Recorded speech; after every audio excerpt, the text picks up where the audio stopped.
রিজিক বৃদ্ধির জন্য কিছু আমল আছে, তার মধ্যে শ্রেষ্ঠ আমল হচ্ছে নামাজ। এর সাথে চাষতের নামাজ পড়া, চাষ মানে সালাতুদ দুহা। এর আগে ইশরাকের নামাজ আছে। রিজিক বৃদ্ধির জন্য আত্মীয়তার সম্পর্ক বজায় রাখতে হয়। আত্মীয়তার সম্পর্ক বজায় রাখলে রিজিক প্রশস্ত হবে। বেশি বেশি যে আল্লাহ জিকির করে এবং কোরআন তেলাওয়াত করে তার রিজিক বাড়ে আলহামদুলিল্লাহ। এবং যে আল্লাহর রাস্তায় খরচ করে তার রিজিক বাড়ে। এই রিজিক বাড়ার কিছু পলিসি আছে। সবচেয়ে শ্রেষ্ঠটা হচ্ছে নামাজ, আল্লাহর জিকির তেলাওয়াত। এরপর আমলের মধ্যে আত্মীয়তার সম্পর্ক বজায় রাখা। নবীজি বলছেন, কেউ যদি চায় যে তার রিজিকটা লম্বা হোক, হায়াতটা লম্বা হোক, সে যেন আত্মীয়তার সম্পর্ক বজায় রাখে। আত্মীয়তার সম্পর্ক এখন আস্তে আস্তে নষ্ট হয়ে যাচ্ছে না? খেয়াল করে দেখেন, আত্মীয়তার সম্পর্ক আপনি বজায় রাখবেন।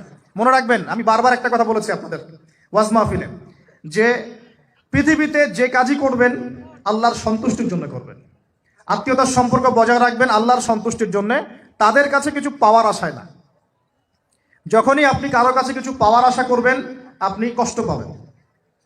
যখনই কারো কাছে কিছু পাওয়ার আশা করবেন আপনি কষ্ট পাবেন। কারো কাছে এত বেশি পাওয়ার আশা করবেন না। কার কাছে পাওয়ার আশা করবেন? আল্লাহর কাছে, যে আমি এই কাজটা করছি, আল্লাহ আমাকে পুরস্কার দিবে ইনশাআল্লাহ। আমি আত্মীয়তার সম্পর্ক বজায় রাখছি কেন? আল্লাহর কাছে রিজিকে বরকতের আশায়, আল্লাহর সন্তুষ্টির জন্য। মনে রাখবেন প্রিয় ভাইরা, আমল কবুল হওয়ার শর্ত মোটামুটি তিনটা। কয়টা? 1 নাম্বার, আমলগুলো হতে হবে আল্লাহর সন্তুষ্টির জন্য। 1। 2 নাম্বার, আমলটা হতে হবে রাসূলুল্লাহ সাল্লাল্লাহু আলাইহি ওয়াসাল্লামের পদ্ধতিতে, অন্য কারো পদ্ধতিতে নয়। 3 নাম্বার, আমলটা করার জন্য আপনার রিজিকটা হতে হবে হালাল। হারাম রিজিকের আমল আল্লাহর কাছে কবুল হয় না। আল্লাহ পাক আমাদের সবাইকে হালাল রিজিকের ব্যবস্থা করে দিন এবং রিজিকটাকে প্রশস্ত করুন, আমিন। তো রিজিক লেখা হয়ে গেছে 2। 3 নাম্বার লেখা হয়ে গেছে এ ব্যক্তি কি কি কাজ করবে দুনিয়ায়। এ ব্যক্তি দুনিয়ায় কি কি কাজ করবে সব লেখা হয়ে গেছে। এখন যদি একটা চোর বলে যে আল্লাহ পাক আমার তাকদিরে লিখেছিলেন যে আমি চুরি করব, তাই আমি চুরি করেছি। এখন যদি একজন ধর্ষক বলে আল্লাহ আমার তাকদিরে লিখেছিল যে আমি ধর্ষণ করব, তাই ধর্ষণ করেছি। এখন যদি যারা এই জনগণের কিছু সম্পদ আত্মসাৎ করে খেয়ে ফেলছে তারা যদি বলে আল্লাহ তাকদিরে লিখছিলেন জন্যই দুর্নীতি করেছি, তাহলে কথাটা কি হবে? গ্রহণযোগ্য হবে? এখন যদি দলিল দেয় তাকদিরে তো লেখা ছিল। এই আকীদাটার নাম হচ্ছে জাবারিয়া আকীদা। কি আকীদা? জাবারিয়া। এমন একজন ব্যক্তি উমর রাদিয়াল্লাহু আনহুর দরবারে এসেছিল। চোর চুরি করেছে, ধরা পড়েছে। উমর রাদিয়াল্লাহু আনহু বলেছেন হাত কেটে ফেলো। তখন সে বলছে যে আমার হাত তো কাটা যাবে না। কেন? আল্লাহ পাক তাকদিরে লিখেছেন আমি চুরি করব, তাই চুরি করেছি।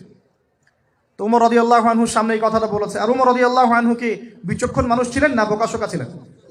বলেন, তার মতো শাসক পাওয়া যাবে? তার মতো আরো একজন শাসক আসবে ইনশাআল্লাহ পৃথিবীতে। তার নাম কি? নবী ঈসা আলাইহিস সালাম ইনশাআল্লাহ তাআলা। এবং তার আগে আরো একজন ইমাম আসবেন। তার নাম কি? তার নাম হচ্ছে মুহাম্মদ। কি নাম? তার নাম মুহাম্মদ, তার উপাধি হচ্ছে মাহদি। কখন আসবেন? যখন পৃথিবীতে যুদ্ধ বিগ্রহ ছড়িয়ে পড়বে, ব্যাপক আকারে মালহামা চলবে, তখন আসবেন। কাদের পক্ষে আসবেন? মুসলিমদের পক্ষে। কি উদ্দেশ্যে আসবেন? সারা বিশ্বে জুলুম তুলে ফেলার জন্য। এবং আরেকটা কি উদ্দেশ্য? ওই জেরুজালেম উদ্ধার করার জন্য। কোন জেরুজালেম? যেটা এখন ইহুদিরা দখল করে আছে। চারপাশে আরবরা, মাঝখানে ও কেমন করে দখল করে আছে? আরবদেরকে হাতের মুঠোয় নিয়ে নিয়েছে। এই কারণে মুনাফিকদের উপর টিকে আছে সে, এবং তার পশ্চিমা মিত্রদের উপর টিকে আছে। ঈসা আলাইহিস সালাম কেন আসবেন? এই জায়গাটা পুনরুদ্ধার করার জন্য। ঈসা আলাইহিস সালাম কি পরাজিত হবেন না বিজয়ী হবেন? কত বছর বিশ্ব শাসন করবেন? 40 বছর। এগুলো হবে বিশ্বে, এগুলো হওয়া এখনো বাকি আছে।